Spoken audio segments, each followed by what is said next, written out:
Hello and welcome to another ETN Files interview. And it's mid-July 2021. What I'll say about the upcoming interview is that it's bringing something new to the UFO field, but it's not what you think.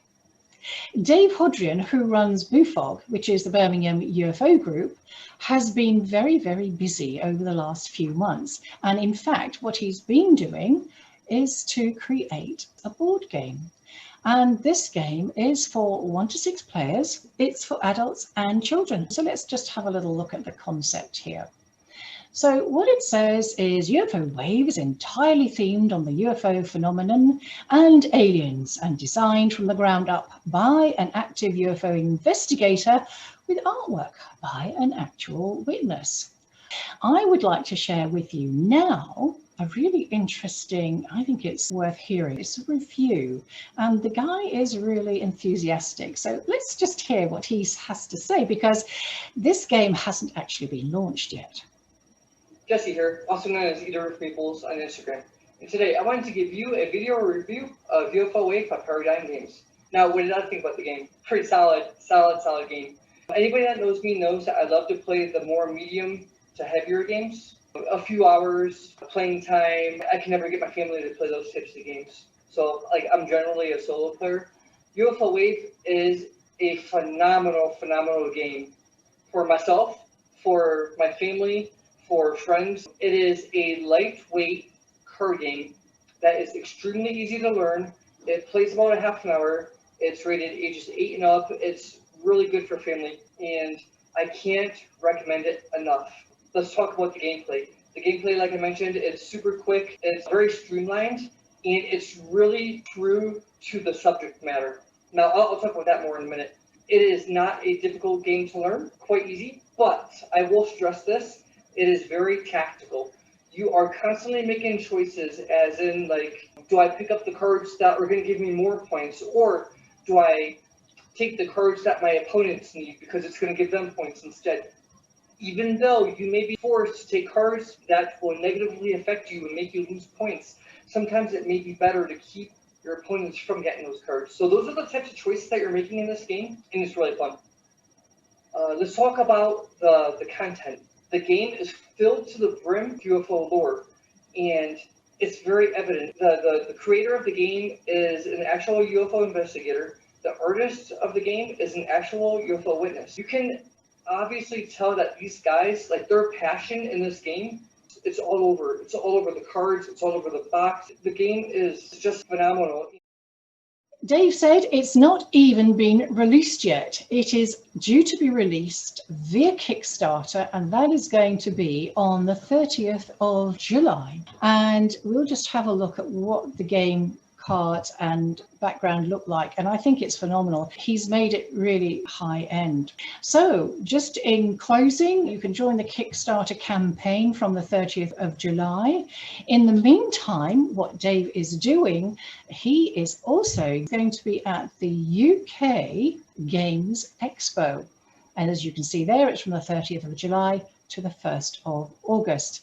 And I think that would be another amazing thing to be a part of. It's held at the National Exhibition Centre in Birmingham, UK, and I think this is a lovely addition to the UFO world. Now we're going to get on with our interview, and you're going to hear from Dave Hodrien himself how it all came about. This is an interview with an old pal from a long time ago, Dave Hodrien from BUFOG, which is the Birmingham UFO group.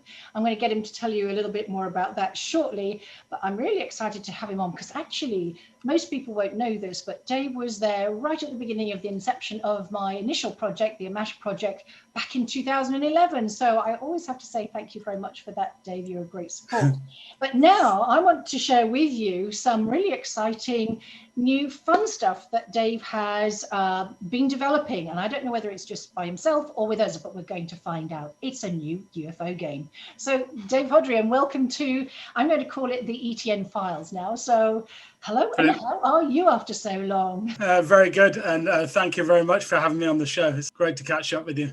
Absolutely great. So tell us about this card game, David. Well, I've been an investigator of UFOs now for 13 years. I've been the chairman of Birmingham UFO Group for 11 years. Obviously, in that period of time, investigated hundreds and hundreds of cases.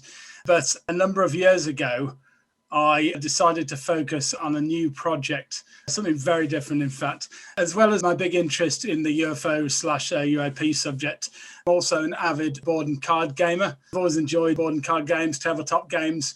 It's just a great way of bringing the family together and getting away from the screens. In this digital age with screens everywhere, it's sometimes nice just to sit around a table with family or friends and just play games directly.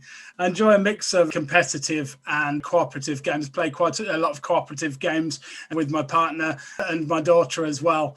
Must have been about 5 years ago. I think it's gone by. It's amazing the amount of time that I've been working on this project behind the scenes. It was only released officially to the public about a year ago now. Yeah, the game UFOWAVE. So essentially, what I wanted to do was bridge my interest of the UFO world with the world of tabletop gaming. Now, of course, many people bring out documentaries, books, movies, etc. on the UFO subject, but there's very few tabletop games that are directly themed on the subject. Now, the subject of aliens has always been used in lots of different card and board games, just generally, just standard stuff, flying saucers, little green men, Mars attacks, all that. But there's very few games that are properly themed on the subject to a deep level. And this is something that I wanted to essentially bring to the table, no pun intended. This is where UFOWAVE initially came from, the idea. And once it was there, I couldn't let it go. It was something I knew I had to take through to completion. Was this that you did by yourself, or is it a collaborative effort? The design is solely by myself. I wanted to retain control of the project fully, just to make sure that the subject matter was handled properly and not taken down any other more kind of generic routes, shall we say. So I had the option of either self-publishing the game or pitching my idea to a publishing company. Now, if you pitch your idea to a publishing company, not only do they get most of the profits, but they also essentially take over your game. You provide the initial idea, but they cover everything else. They work out what artwork they work out, the mechanics of the game, etc. And I didn't want that. I soon realized that the self-publishing route would be the way to go. And in order to get around that, I've actually created a new company called Paradigm Games to self-publish and release UFOWAVE. It's a very risky play because What does that involve? Because it's like setting up your own book publishing company. Are you doing this through another body like Amazon, or is it only through Paradigm Games? Okay, so yes, I had different options in releasing the game, which I was going to get to after sort of showing it some of the boring stuff, but let's go over that first. Why not? So essentially, I've decided to release the game through a website called Kickstarter. Now, Kickstarter is a crowdfunding website, and what that means, it costs a lot of money to make anything in bulk. If you make things in low numbers, the price is very, very high. The more in bulk you make things, the more the price drops off. And you need to make at least 1,000 copies of a game for it to be financially viable. Now, that's obviously quite a large sum of money, and I'm not made of money. I never have been. I've got enough looking after my house and family and everything here. So I've decided to go down the crowdfunding route. So how Kickstarter works is there's a launch period for UFOWAVE. It's going to be the 30th of July to the 30th of August. And during those 30 days, people can back the project. If they back the project, that's essentially buying it. But at that point, the game actually doesn't exist. Yeah. So everybody backs the project. If there's enough backers from both the UFO community and the board and card gaming community to make it viable, if it reaches that funding goal, then the game can be made.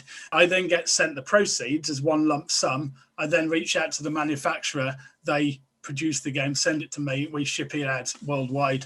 What would it cost to really get that going? Because it sounds quite a lot involved in design and the creation of it and then the packaging. It's thousands of pounds. Breaking it down, there's a substantial amount of money required to pay for the artwork. I've reached out to another artist for that, which I'll obviously show and cover in a bit more depth. Also, there's all the other costs for advertising. Advertising the game is also very, very expensive, because the world of tabletop gaming, there are thousands of games out there. Now, the ones you see on the high street stores, like your classics like Monopoly, Pictionary, Jenga, everything like that, they're your main tabletop games. They're ones that are really, really famous and really popular, and they're sold all over the place. There are literally thousands of games covering every single theme that you could possibly think of out there.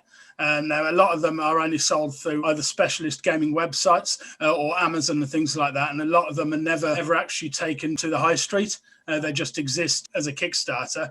Now, I don't want that for this. I want to release it through Kickstarter, but hopefully the funds will allow me to get lots of additional copies to sell via other places, including at conferences. So when I go to give talks, I can take along copies of the game to sell at the actual conferences. Because primarily for me, although this is a game and is aimed towards the gaming market, it's also very important for me for it to be loved and respected by the UFO community. I love the concept, which is why I wanted to talk to you about it, because it's unique. We don't get a lot of things that are completely unique often in the field, so it's wonderful. So I know you kind of sidestepped my question of the cost of doing it, but what are you hoping to bring in before you can go to the manufacturer? Our funding goal is just shy of, you'll see that at launch anyway, it would usually come out at launch period, but it's around the £4,000 mark. Wow. And that will allow us to make lots and lots of copies of it, and it brings the price down enough to warrant that. If I don't reach funding goal, it hasn't been a success, and essentially it can't be created. It's a kind of all or nothing type approach. Oh, I think we should all get behind it. I think this is just such a great idea. Yeah, I'll go over the game with you and everything. I think you'll like it. In the early days of it and everything, I had the choice between taking it down a very serious route, of course, very, very serious subject, of course. I speak with people who've had real experiences all the time, write detailed case reports. But at the same time, I've also got a sense of humour, and there's a lot of opportunity for kind of tongue-in-cheek humour with the subject. So I had this choice between, would it be all sort of deadly serious, or would I take it down a more sort of fun, cartoony route? And I opted for the latter. And one of the reasons for that is I wanted to make the game accessible and fun, not just for people who had an interest in the UFO subject, but other people who weren't that familiar with the subject as well. Something slightly educational as well. Oh, absolutely. I'm sure that some of the people who would buy this may start looking into the UFO subject in more depth as a result. Absolutely. Fantastic. That's lovely. So you began, what, 5 years ago, did you say? The reason it's taken so long is it went through lots of different changes, lots of different versions. And I wanted to make sure, I first wanted to make sure that it was fun and playable and made sense. I wanted to keep things straightforward because I've got a 10-year-old daughter, and I wanted to make it family friendly. So I wanted it not just suitable for adults, but also older children. But at the same time, I wanted it to be strategic enough for repeated play so you wouldn't get bored of it after one or two goes. I believe I succeeded in that. I've played it many, many times, as I'm sure you can imagine, and it never gets tiring. It's always, each game is different. You never know exactly what's going to happen. She loves it. She absolutely loves it, yeah. She's even beaten me a couple of times on it, thus proving that it can be understood and played by children. Is this a good time to look at the structure of the game? Yeah, so essentially it went through about 5 different versions.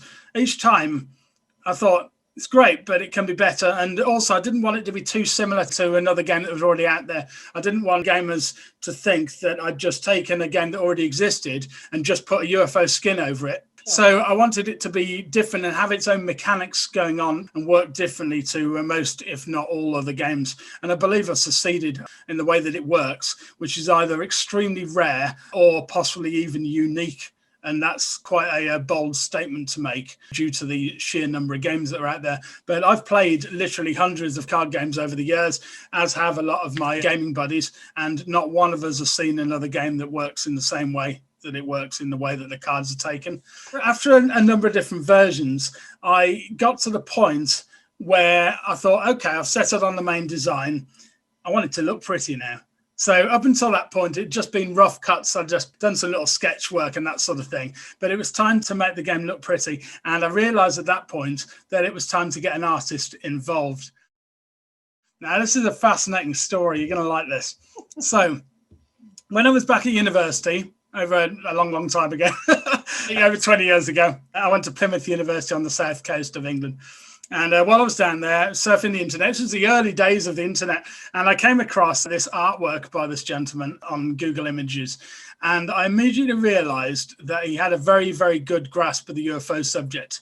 He'd done this lovely, quirky cartoon art style, really liked his work. And it was obvious from the things that he was drawing that he really knew his stuff with the subject. He was drawing things like hybrids and things like that in there, and sleep paralysis and things. It wasn't just your usual just find sources and that sort of thing. And I thought it's amazing, really good artwork. So we fast forward to me wanting to go down this cartoonish route with the game. And I thought, he's perfect. I really want him for the artwork. But I had no idea who he was here. So I go online and I just start doing this crazy massive Google search. In the end, after a long period of time, I actually came across one of his art pieces. And lo and behold, there in the bottom left is his signature. And eventually, after doing lots of different searches, I finally hit gold and I found him.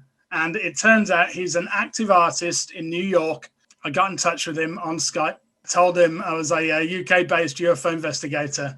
I said I loved his artwork and would he be interested in doing the art for a UFO-themed card game I was developing. And he was absolutely overjoyed. And I could tell from some of his more recent pieces that he still had an interest in the subject. So he was still drawing little greys and things in his art pieces, even ones that weren't solely focused on the subject to a great depth. Now, in talking with him, I then found out that he'd had actual experiences, contact experiences since childhood. So therefore, we've got an artist for the game who's had actual contact experiences. So that for me was another great point. I was absolutely set on him being the artist, and I was overjoyed when he agreed to that. So then he was left for a long period of time to put together the artwork. Through guidance from myself, of course, I told him what I wanted each picture to look like and generally how I wanted the cards to look. And then he went and delivered the work to me over a period of time. He's also helped create some absolutely amazing animated adverts, which you can see on the main website of the game. So yeah, without further ado, let's have a look at the actual thing itself. I've got here a number of prototypes that I've created of the final version of UFOWAVE. They're not exactly the same as the finished product, but they're pretty close. So this is one of the prototypes. I'm going to bring it in now. That is the front box art for the game. You can see there, we've got all the different species on there. You can immediately see all sorts of things in that image. We've got Nordic across here, there's a mantid at the back. This is a hybrid here. We've got reptilians, some men in black here at the back, and the military on the other side. We've got saucer up here. We've got flying triangles, cigar craft, and there's the logo of the game at the top with our tagline, the tactical card game of alien supremacy. The prototype box is one that is a flip-up lid like that. The final version is going to be even nicer. It's going to be a magnetic flip top. I've always loved that. One of the aims of the game was to make it really simple to take out and put away, because I've got lots of games that are very fiddly and require lots of setup, and I didn't want that for this. I wanted it to be like you could take it out somewhere with you, and within a few minutes, bang, you're ready to go and you can play. Lovely. Does it actually have a board, or can you just play it on the table? Yeah, so what we've got for that is we've got our playmat. You can play the game completely without the playmat. Okay, the playmat's really big. Oh dear, I really do. I think it's fantastic. Here's the playmat. Love that. There we go. So that's the layout for the cards that you can see there. So you've got, there's 3 different decks, which I'll go over in just a moment. You can see we've got a lovely lit flying triangle craft here. And in the background, if I zoom on in, you can see there's all sorts of symbology, faces, pictures, lots of things related to the subject. And the playmat, because of the dark color, it really makes the cards stand out, because as you'll see, I'll show you some of the cards. They're all very nice and bright and colorful, and they stand out really nice on the black. Now, as I said, the game can be played perfectly fine without the playmat. The playmat is an optional extra, and we've been getting some absolutely amazing feedback on it. So I'm expecting that quite a lot of people, when they buy the game, will buy it with the playmat. But the option's there to buy just the base game without the playmat as well. Have you got an idea at this moment what's going to cost? Any idea? We're looking around sort of £20 mark for the game by itself, and it'll be about early 30 marks or 32, 33 or something for it with the playmat. That's to kind of partially cover the shipping. We wanted to bring the shipping right down for people. All the way through this, it's never been a money-making thing for me. I treat it in the same way as I treat my UFO investigation work, which again has never been a money-making thing. For me, it's the passion of the subject and just having an interest in there and wanting to do my bit to help spread the word about the subject. I wanted to give people a fair price with it. Obviously, we still need to gather the funds. We've settled on that as the price. In general, it's a competitive card game, so not cooperative. You're fighting against your opponents. It's for 1 to 6 players, so there is actually a solo mode in there. So you can play it by yourself. I'll explain the reasons how that's possible when we go through the cards. But primarily a competitive game, and it scales up really, really well. You could play with more than 6 players. It's just you'd run out of cards all the time, so it was set at 6. So, for example, you could buy 2 copies of the game and then play a 12-player game quite easily. Just combine both sets. That would work absolutely fine. How many cards does it? It's going to come with 145 cards, possibly rising to 150 with additional stretch goals. Let me briefly explain what a stretch goal is. In a way, rewarding the backers for backing on Kickstarter, because of course people have essentially put in the money up front. So to help counter that, Kickstarter comes with something called stretch goals. And not everybody puts these with their projects, but we certainly have, and I thought very hard about different stretch goals for the game. Now, what stretch goals are, once you reach your initial funding goal that we've set, then the stretch goals will start to unlock. Any money we get on top of that will unlock additional bonus things for the game that you're not going to get in the final store ones. It will be things that will only be for people backing it on Kickstarter. There's going to be additional cards in there at higher levels. You're going to get really nice things unlocked, like some metallic cards, holographic cards, a UV spot on the box, higher quality linen cover for the cards. And we've also got a very special high-level goal, a high-level stretch goal. And at this point, I'd like to introduce you to our official mascot for the game. Let's say hello to Bob. This is our alien mascot. I decided quite early in the project of the game that I wanted a face for UFOWAVE. And it seemed like the obvious choice to make that face a grey, one of the species you can play as in UFOWAVE. This is Bob, specially designed. This is an individual plushie that I had made of Bob specially. It cost an absolute fortune. I went like £150. That's how much it cost to buy, because as I said, the price drops off with high orders, but if you order things individually, it's very expensive. So Bob's through the instruction manual of the game, and we've got him actually animated in the adverts and talking and everything. Quite a nice little cynical guy he is too.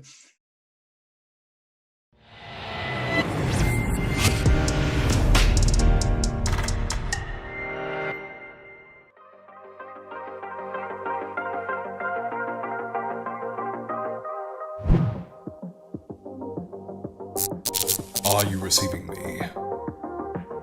Yes, Commander. Loud and clear. What are your orders? I need you to get out there and cause some mischief. What kind of mischief, Commander? The usual kind. High-level stretch goal, all the backers are going to get a small plushie of a head of Bob. So we're going to get a small grey head. But if the game does well, then we may potentially make them in the future and sort of sell them. Develop a merchandising arm from, won't it? I can see the T-shirts. I mean, there's some great images there for T-shirts. We've already got a merchandise store set up on the website, believe it or not. The merchandising store has been set up purely as a way of getting the word out about the game, just to get it talked about. If people are walking around wearing the logo, you know, people are going to ask what it's from, etc. There are all sorts of different things, some of which I've got in my house. And in fact, there's a mouse map right here. That's my company logo. That's Paradigm Games. Let's go over the game. So yeah, as I said, the game's for 1 to 6 players. And it's aged 8 to adults. You could probably teach it to a 7 or 6-year-old with repeated play, but playtime can vary. It depends on how tactical everybody wants to be. If everybody's very, very fast and understands all the rules, you could probably play a game in about 20 minutes. Usually games take about between 30 to 40 minutes to play. I did a play test with my gamer buddies because I've been trying to record a few playtest videos for people to watch, and we did a 5-player playtest. But we couldn't do a live playtest because of the lockdown, of course. I created a virtual version of UFOWAVE. It's in something called Tabletop Simulator, which is available on Steam. It's a virtual board and card gaming package, and I recreated the game fully inside that. And it's actually free to play. I've put it on there to gather feedback. Essentially, if you have Tabletop Simulator, you could try before you back. I think it's about £15 for Tabletop Simulator. I'm happy to arrange sessions and sign on myself and talk people through the game. All this information, everything to do with all aspects of it, including links to the Kickstarter preview page, which is currently live, and the Tabletop Simulator, etc. It's all on the main page of the website. Let's have a quick look at the instruction manual. So the instruction manual, I themed on a top secret government document. And inside it's like that as well. So the pages have all been done in typed text with little colour pictures of Bob and everything all the way through. So how does the game play? Let's go through how UFOWAVE works. Well, in UFOWAVE, you play as the aliens. You play as an alien species visiting Earth. And you've got a number of different choices. I've got some of the cards to show you here. These are 6 different species cards that you can play as. So we've got the Greys, of course, are in there. We've got Nordics, or humanoids, if you prefer, Pleiadians, or however you want to call them. We've got hybrids. We've actually got hybrids as a race in there. I've even included shadow beings. So linking into the paranormal aspects of the subject, many contactees, as many of your listeners will know, have paranormal type experiences and see these dark shadow entities. I've actually included those in UFOWAVE. We've got the mantids. And lastly, the reptilians. I've tried to cover the main species that are reported in contact cases. So that's the different species, and they each have different powers. We'll get to those. So essentially, you're going to play as an alien species, and as are your opponents. And the idea of the game is there is a line of cards called the scan, and the scan represents what you can see in the local vicinity from the windows of your craft. So imagine you're all flying around up there. What can you see both in the air and on the ground? What's in the area? And there's a number of different things you can come across on the scan. So first of all, we've got activities that can be performed. There's the activity cards. They're nice and bright and vibrant to separate them. So we've got abductions in there. I've included animal mutilations. This is an interesting one because obviously I wanted to make the game family friendly, but at the same time, it would have been wrong for me to leave out the mutilation subject because I believe it's a valid part of the UFO subject. So it is in there, but as you'll see on the artwork, it's just a cat with cross eyes. There's no gore or anything like that. That's as dark as it gets, essentially. But it is in there. It needed to be in there. Crop circles, of course. We've got landings. Recon, so essentially just flying around and examining the area. And lastly is retrieval. So this is essentially taking something back that the humans have taken from you, like a downed craft or whatever. You see on the picture there, it's a bit Roswell, a downed UFO there. So essentially those are your activities, and you're going to be trying to perform those activities. And you claim those to get the points on them. So the points are shown up here, different numbers of points. All you have to do is just claim them on your turn. However, they're not the only things on the scan. If it were that easy, it would just be a case of just grabbing the cards. So next we've got humans that are on the scans, groups of humans, most of which are out to stop you. So we've got the men in black, we've got sky watchers, we've got the military, we've got the Area 51 line in there. And lastly, believers. This is a positive one. Believers actually help you. They're a positive human and you actually want those. Now, and this is where the mechanics of the game starts to come into play. The humans guard adjacent activities. So let's say there's a man in black and it's alongside an abduction on the scan. It's essentially watching that activity. Now, if you take that abduction, that man in black's going to spot you. And then he starts watching you instead. And you take that card as well. And he comes and he sits in front of you. The humans actually do bad things to you. Some of them affect your score at the end of the game. Some of them affect you during the game directly. Take, for example, lowering your maximum hand size. As I said, the believers is a different one that actually gives you a bonus at the start of the turn, where you can draw extra cards. You actually want to try to get those in front of you. So you might purposely choose an activity because it's got a believer's card alongside it.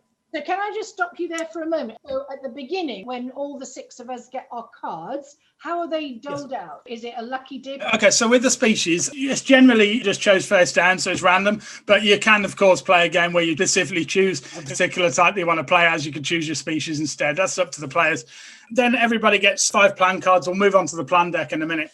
As I mentioned, there's 3 decks in UFOWAVE. The scan deck, the plan deck, and the species. Now, we've already looked at the species. Yep. They're red and have gotten this nice little alien face on the back. The symbology is on the cards as well on the back. You can just about make it out there. There's all sorts of faces and alien symbols and things behind. Then you've got the scan deck. The scan deck is green. So this is the one with the activities in that I've just been talking about. And I'll show the other cards in that in a minute. And then lastly, you've got the plan. Plan deck is the cards that you hold in your hand. And you're going to use the plan to manipulate the game in various ways. And so, yeah, at the start, essentially, once everybody's chosen the species, you can either do that randomly or you can choose a particular type if you want to. Then, essentially, everybody gets dealt 5 plan cards to start with. That'll be their starting hand. And we'll go over the 2 different types of cards you find in the plan deck in just a minute. Once everybody's got their plan deck, their plan cards, you then dish out the scan line. So the scan line is 7 cards long, and you don't know what's going to happen here. You don't know what's going to come out. out, which is why you get your cards first. And also you choose who's going to go first. Usually you can do it. In actual fact, in the instruction manual, it says it's the last person to see a UFO. So that's the first player. It officially says that in the rules. Put that in there, so it creates a bit of pre-game discussion. You know, if you're playing with new people, might get them to reveal it, you know, a sighting that they might have had. Otherwise, you can just throw a coin to determine who goes first. Anyway, scanline gets dished out. And then you also shuffle in 2 special cards called events. Now, the events are special one-off cards. The game starts with 10 of them. There's going to be more unlocked through stretch goals. And what events do is when they show up on the scan, they affect all the players when they come out. You just do what it says on the card. It affects everybody. Some of them affect people in a positive way and others are more negative in nature. Everybody's hit by it and then it gets discarded and you move on. Now, this allows for a repeat play of the game and adds a bit of variety because you've got these 10 cards. You shuffle in 2 of these at random into the scan at the start of the game. So you never know which 2 events are going to come out or when they're going to come out, but you just know that there's 2 in there somewhere. So you might get them both straight away, or you might not have them until right near the end of the game. And you don't know which ones are going to be. So for example, with this one, a UFO dance, this is themed on, obviously, UFO crashes. And you see a nice little Roswell type picture there. And with this one, each player must discard a craft card. So if you've got, and we haven't gone into craft here, you see, but that's the events. There's one more card type that you're going to find on the scan, and that's energy cards. There's 4 different types. There's 2 of them. There's 2 different types. 2 are positive and 2 are negative types. And they kind of exact opposites to each other. So you can see this pair here. We've got constructive and destructive. Now, what these do, you can't claim these directly. So the same way you can take a performing activity, you can't do that with energy.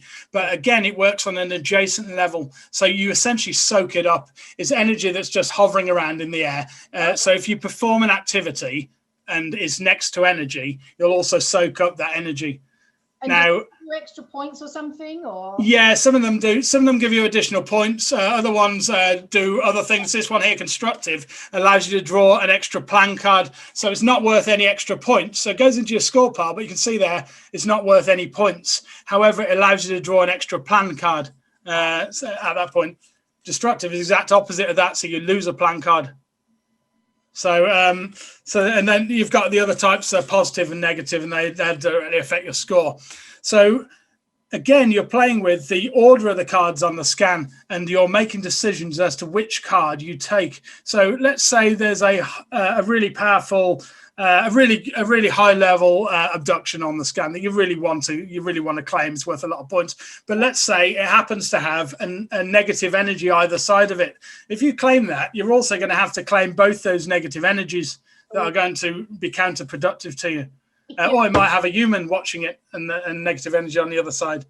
So I've designed the game to all be about choices. What do you do on your turn? Now, back to the humans a moment, because there's something extra you can do with the humans, which I didn't discuss. So the humans, if you want to, on your turn, instead of perform an activity, you can actually lead a human directly to another player. So if I wanted to, that man in black there, it's worth -4 points if it's in front of you at the end of the game. And there are ways of getting rid of humans before the end of the game. That comes into the plan deck. But if he's still with you at the end of the game, he's worth -4 points at the end. Now, if I want to, on my turn, instead of performing an activity that I see on the scan, I could lead a human. Let's say that was on the scan. I could lead it to one of my opponents, which my daughter loves doing that. She loves leading all the bad humans to me all the time, seriously. She doesn't care what her score is. She just leads me loads and loads of negative humans in front of me. So that's the scan. What sort of goal is your number? Is there an optimal number that you can win by? No, so well, it's just a point score comparison. So whoever gets the most points. So you add up all the. You're all going to be performing multiple activities, and you just essentially add up all your points at the end, and then you might have to minus some off if you've got bad humans watching you at the end as well, and of course some of the negative energy might drop your score a bit as well. So you just basically do an addition at the end, and whoever's got the most points is the winner. Let's have a look at the plan deck. So there's 2 different types of cards in the plan. So the first of those types is powers. Now, powers are very interesting. They allow you to manipulate the game in a variety of ways. This one, paralysis. They're all themed on different aspects of the subject. So you've got that one there, terrorize. Now it shows a picture of a reptilian. It's quite an offensive card, this one. However, all species can play powers. It doesn't matter what the picture is. That's just a representative image. There's another one, dimensional shift. Now you can see down the bottom that you got these two sections. This is a green face and a red face there, and the green face is basic level. The red face is advanced level. Okay. Now when you play a power by itself, the basic level, that's what happens when you play it. And you play it on your turn before drawing something off the scan. So for this one, for example, dimensional shift, this is one that affects the scan line. So you discard and redraw a scan card of your choice. So let's say there was a man in black down there and you didn't want that man in black there because you wanted to claim an activity that was alongside it. You could remove it and draw another one. You never know. You might get something even worse out there. You don't know what it's going to be. So at its high level, at advanced level, discard an opponent's claimed card at random. So this is quite vicious. So if people have been collecting high-level activities, you can actually play that on them and discard one of those cards out of their score pile. But you don't know which one it's going to be. So if they've also gathered some lower-level ones, you're drawing it at random. But that's an example of how that works. Now, the basic level is what happens when you play it. However, to get its advanced level, you need to play it at the same time as a craft. So that's our second type. There's a craft. Good old flying triangle. Yep. So you play a power with a craft at the same time, and now it's at its advanced level. Oh, okay. Easy as that. Okay. Now there's one other thing you can do with the craft.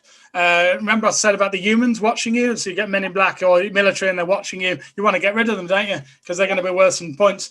Well, if you collect two craft of the same type, you can also play two of the same type to get rid of a human that's watching you. They essentially lead that human away from you. There's quite a lot of layers to it then. I mean, I think this is really fascinating.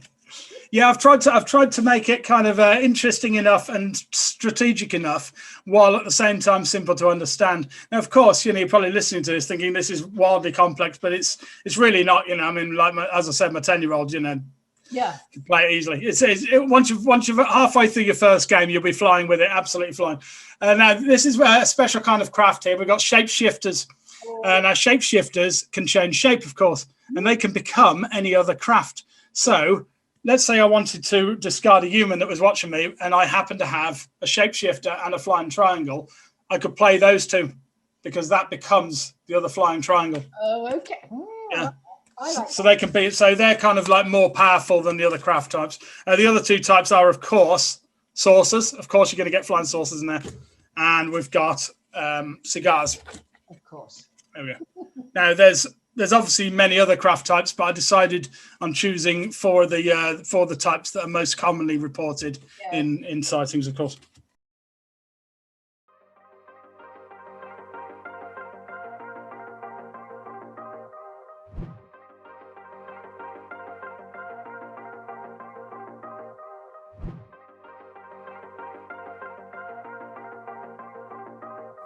UFOWAVE, the tactical card game of alien supremacy.